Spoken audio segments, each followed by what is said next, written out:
इमरान के दोस्त को मार दिया। इमरान तो मेरा पता नहीं बता रहा होगा ना कि कहाँ है कहाँ नहीं, मार दिया। अब जब इमरान का दोस्त मरा तो उसके बाद इमरान ने फिर ये बड़ी इतलात, ये कंफर्म चीज है कि वहां पर उसने फील्डिंग लगाई इनकी, फिर दोबारा खरल फैमिली की, और वहां पर भरे बाजार में फायरिंग करके उसने जो है वो इसके जो रब नवाज फैमिली के जो लोग हैं, 2 बेटे थे इसमें रब नवाज के, और उसमें एक का नाम हक नवाज था, जो इनको उसने कत्ल कर दिया। समझ आ गई? एक 2 दोस्त और फिर 3 कत्ल इमरान ने फिर कर दिए बकौल। अच्छा, जो उसके बाद इमरान ने भी 3 कत्ल कर दिए। मतलब ये टोटल मिला के अब तक 7 कत्ल हो चुके हैं। जी हाँ, बिल्कुल। और अच्छा, अब वो जो FIR एक दूसरे के ऊपर होती है ना, वो आपको पता है, फिर इनके ऊपर भी FIR थी, इमरान पे भी FIR थी। नासिर, उस्मान, बिलाल, ये वो लोग हैं जिनको थाने की हवालात के अंदर कत्ल किया गया था। और बिलाल जो है ना, मैंने आपको बताया कि इनमें सबसे बड़ा था, और फिर उनका ताल्लुक भी कोई नहीं था। बिलाल ने 2 शादियां की हुई थी, लाहौर में ही ज्यादा वो रहता था, वही जैसे मैंने बताया आड़त वगैरह का काम, उसका सिस्टम जो है ना वो चल रहा था।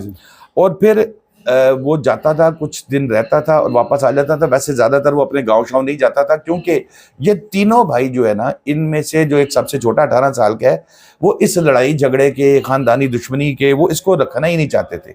वो अपने बड़ों को भी कई दफा कह चुके थे खत्म करो, लेकिन इनमें जो इमरान है, जो असल जो अभी भी मफरूर है, वो कहते हैं ना, वो जो खानदान में कोई अथरा किस्म का होता है, ये था। इसने वो अपने दोस्त की, बलोच की कत्ल का भी बदला लिया, फिर 3 बंदे उनके मार दिए, और फिर बारियां लगती हैं, पंजाबी में कहते हैं न्यूंदरा डालना। अब इन्होंने ये 3 बंदों का जो है इन्होंने न्यूंदरा डाल दिया। और फिर यहाँ पर ये जो खेरा फैमिली का जो मरकजी बंदा है ना, वो है इमरान है। अच्छा, अगर पुलिस 2 साल पहले उसको पकड़ लेती तो यकीन करेंगे कि ये ना वो 3 कत्ल खरल फैमिली के होते, ना ये लड़के मारे जाते, ये बिलाल वगैरह। ये हम तो देख चुके हैं, अगर पुलिस गिरफ्तार करने पे आए तो क्या बड़े से बड़ा सियासतदान और क्या बड़े से बड़ा वो शाह हशम रखने वाली शख्सियत उसको पकड़ ही लेती है। हाँ, लेकिन अगर पकड़ना चाहे तो हाँ, बिल्कुल। असल तो फिर वही है कि पुलिस पकड़ना चाहे तो, पता नहीं, फिर वही बात में जो स्टार्ट में मैंने किया कि पुलिस की क्या मसरूफियात हैं। पुलिस को जिस काम के लिए बनाया गया था, शायद मुझे लगता है वो मकसद ही खत्म हो गया है पुलिस का, कि दुश्मनियां जो है वो खानदानी बढ़ती जा रही हैं। मुझे तो इस सारे वाकये में यहाँ सुखेरा बरादरी फायरिंग करती नजर आ रही है, यहाँ खरल बरादरी जाके हमला करती हुई नजर आ रही है। इसमें मुझे पुलिस तो सिर्फ इतना सा उसका किरदार नजर आया है कि पुलिस आती है घरों में, एक फरीक को गिरफ्तार करने के, उसके घरों में, रिश्तेदारों के घरों पे छापे मारती है, उनसे पूछगछ करती है और चली जाती है। इसके अलावा कोई एक्शन तो पुलिस ने लिया नहीं। कोई स्ट्रेटेजी पुलिस की क्या है, किस तरह से बनाई जाएगी? हाँ जी, बिल्कुल इसी तरह। ये देख रहे हैं, पुलिस के मसले मसाइल ही लग रहा है हो रहे हैं, पुलिस का जो असल काम है उसकी तरफ पुलिस का फोकस ही नहीं है। अच्छा, यहाँ पर मैं थोड़ा सा आपको ये भी बता दूं कि जो जब इनकी हमला हुआ, इससे 3 दिन पहले इनकी इन्होंने गिरफ्तारी डाली थी बिलाल वगैरह की। और फिर जैसे मैंने आपको बताया है कि इनमें से एक भाई जो है ना, उसकी उम्र थोड़ी थी, बाकी जो है वो शादीशुदा थे। अच्छा, बाल बच्चे वाले? हाँ, बाल बच्चे वाले थे। और मकतूलीन के मामू भी जो है ना, वो फिर भी सुलह के उस पे थे कि नहीं यार, ये खानदानी दुश्मनी है, कहीं ना कहीं तो खत्म होगी। लेकिन इमरान अभी तक मफरूर है। और मैं आपको एक बात बता दूं कि एजाज साहब, जब तक इमरान गिरफ्तार नहीं होता, मैं आपको बताऊं, कुछ भी दोबारा हो सकता है। देखिए, इमरान फिर वही बात के अभी तक पुलिस की हिरासत में, मतलब ये वो बदला लेने के चक्कर में रहेगा। अगर ये अब खरल की तरफ से कोई दोबारा कार्रवाई की जाती, उन्होंने कार्रवाई कर दी, खुदा न सुखेरों के 3 बंदे हवालात में मार दिए, ठीक है, चौथा भी आपने बताया कि वो भी हॉस्पिटल में जाके दम तोड़। नहीं है चौथा। अच्छा, वो है, उसको है, चलो अल्लाह उसको सलामत रखे। लेकिन ये दुश्मनी जो है ना खानदानी, इमरान जब तक मेन बंदा है। अच्छा, फिर एक और चीज हमारी पुलिस की जो है बदकिस्मती हमारी, कि अब मैंने आपको ये सारी बताई है कि ये खरल फैमिली, सुखेरा फैमिली, इमरान सुखेरा ने जो बंदे मारे, सारा कुछ हीरो बना देते हैं फौरन। मतलब मुलजिम को, जिसने जुर्म किया है, वो उसी को हीरो बना देते हैं अवाम के सामने, अवाम की नजरों में। फैसल जट आपकी बरादरी का था, वो गुजरात के अंदर कत्ल मनशियात बेचता था। मौला जट भी हमारी बरादरी का ही था। वो मनशियात बेचता था, ठीक है। अच्छा, मैं अब देख रहा हूँ कि जी टिकटॉक पे और यूट्यूब पे बड़ा जी फैसल जट के ऊपर चल रहा है कि जी वो बड़ा असल जटों का हीरो है, उसकी एक ऑडियो चल रही है कि मैं नस गया था जट नहीं, इस तरह की चीजें।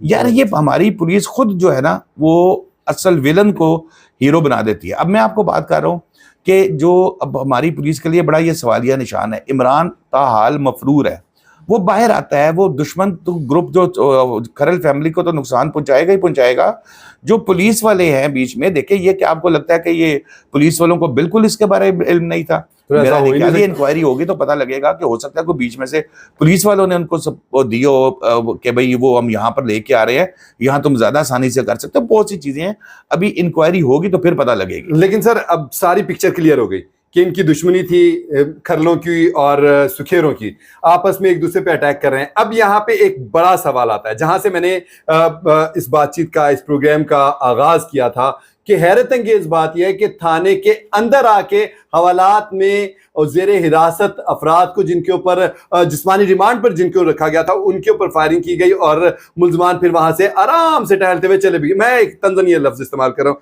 सर। सीसीटीवी फुटेज भी आपने शुरू में जिक्र किया कि दिखाया गया किस तरह से वो दीवार प्लान किया है, किस तरह से आए। पुलिस का क्या हुआ सर? अच्छा, वहां पे ड्यूटी पर मौजूद थे, उनका क्या बना सर? उनको बस हलवे शलवे खा रहे हैं। ये जो 6 लोग, ये 3 लोग जो मारे गए हैं, ये बिलाल वगैरह, इनके कत्ल का मुकदमा जो है वो दर्ज किया गया है पुलिस की मुद्दत में। अच्छा, हालांकि वो खानदान के किसी बंदे की मुद्दत में होना चाहिए। पुलिस की मुद्दत में होता है, अदालत में गवाही नहीं। बिल्कुल। दूसरी बात यह है कि जब मैं जैसे आपको स्टार्ट में बात की कि एक बंदे का जिस्मानी रिमांड हुआ, उसको कस्टडी दी अदालत ने थाने में, तो जब थाने में तशद्दुद का मुकदमा पुलिस वालों पे दर्ज हो सकता है, तो ये तो कत्ल कर दिया गया। बिल्कुल सही। तो क्यों नहीं इस पे दर्ज हो सकता है? तो ये बहुत बड़ी कोताही है सर। ये तो अब तक बेल्टें उतर जानी चाहिए और इनको पाबंदी सलासल होना चाहिए ताकि बज़ाहिर। अब आप देखें कि हमारे जो इस वक्त आईजी पंजाब है उस्मान अनवर साहब, बड़े डिसेंट और बड़े वो FIA में भी रहे हैं और बड़ा जबरदस्त उनका एक वो इन्वेस्टिगेशन का जबरदस्त तरीका एक वो है। लेकिन नीचे जो लोग चल रहे हैं, अब वो IG तक तो चीज पहुंचेगी तो पहुंचेगी ना। असल तो बदनामी का बायस जो बड़े पुलिस ऑफिसर्स हैं, उनके लिए इस तरह के लोग बनते हैं। बिल्कुल सही। खैर, बहुत शुक्रिया शादाब साहब, आपने सारी सूरत हाल का हमें बेहतरीन तज्जिया किया, बेहतरीन सूरत हाल का मंजर कशी की, उसको समझाया कि असल मामला क्या था। नाजरीन, 3 भाई कत्ल हो गए और रिश्तेदार कत्ल हो गए, दोस्त कत्ल हो गए, दोनों तरफों से लाशें गिरी हैं। ये बड़ी अफसोसनाक बात है। लेकिन यहाँ पे सवाल तलब बात यह कि हमारी पुलिस, हमारी इंतजामिया क्या कर रही है? क्योंकि असल किरदार पुलिस ने करना है, उसने बीच में सालसी भी करनी है, इन दोनों को पकड़ना भी है, फिर अदालत के रूबरू पेश करना है। अदालत ने जो भी फैसला करना है, अदालत हकायक देखेगी और खुद फैसला कर लेगी। आप, मैं या पुलिस फैसला करने वाली नहीं। जैसे शादाब साहब ने भी कहा, पुलिस का जो किरदार, अगर पुलिस अपना वो किरदार ही निभा दे तो यकीन करें जराइम और मुजरिम बहुत हद तक वैसे ही खामोश होकर बैठ जाएंगे और मामला सुधार की तरफ चले जाएंगे।